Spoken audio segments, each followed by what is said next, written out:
Joining us live from Mobile, Alabama, site of the Senior Bowl, let's welcome BleacherReport.com's NFL Draft lead writer, Matt Miller. Thanks so much for joining us, Matt. You bet, guys. Thanks for having me on. Absolutely. Well, you've been down in Alabama for a couple days covering this event. Has there been one under-the-radar player who's caught your eye that we should keep an eye on?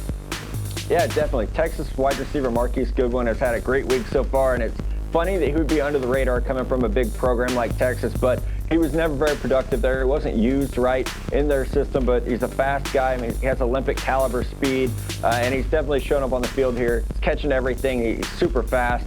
He's easily one of the guys who is standing out most.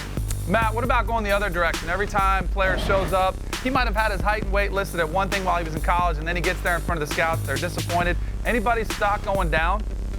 Yeah, definitely. Mike Glennon, the quarterback from North Carolina State, has seen his stock go down quite a bit.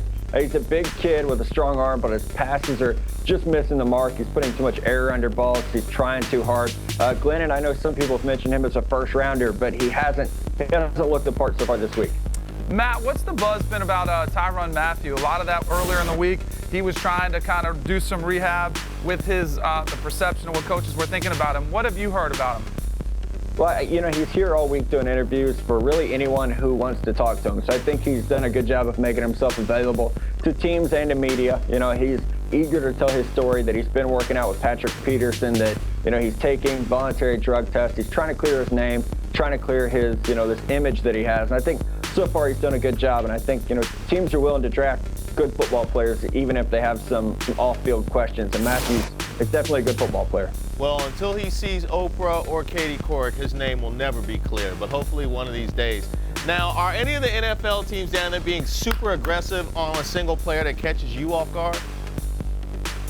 Well, you know, it is surprising. I've seen New York Giants scouts all over Lane Johnson. He's a left tackle from Oklahoma. He's an interesting kid. He started his career as a quarterback, then kind of outgrew the position and moved to tight end, and now he's a left tackle. But it goes to show how athletic he is, that he's been able to move around, can do some different things. And the Giants, you wouldn't think they would be looking at offensive linemen after the way their season ended. They need help on defense, but they've fallen in love with Lane Johnson so far. Matt, let's talk about some quarterbacks. There doesn't seem to be that superstar standout this year. But in Mobile, has anybody separated themselves from the pack?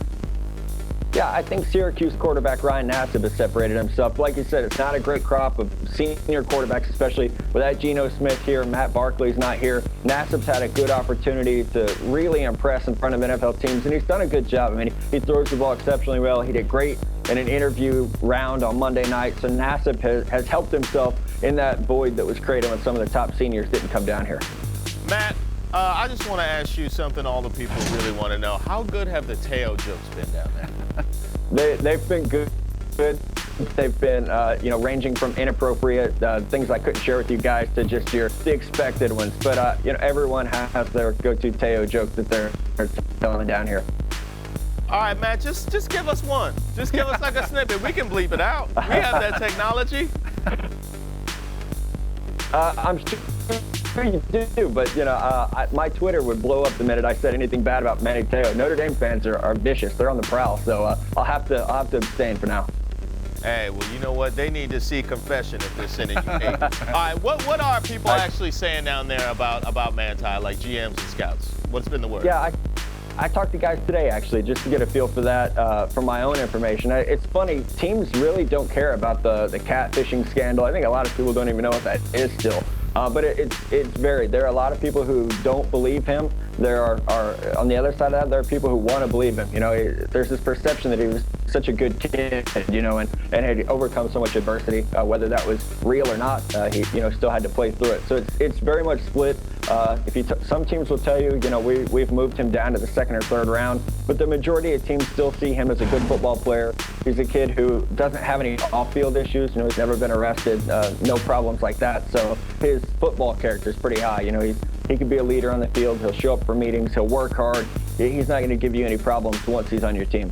Thanks so much, Matt. I really appreciate you. You make sure you come back and see us. Again, that's Matt Miller of BleacherReport.com. Hit him on Twitter. He's at NFL Draft Scout. He stole that from me and stuck me with the horrible @Reese Waters.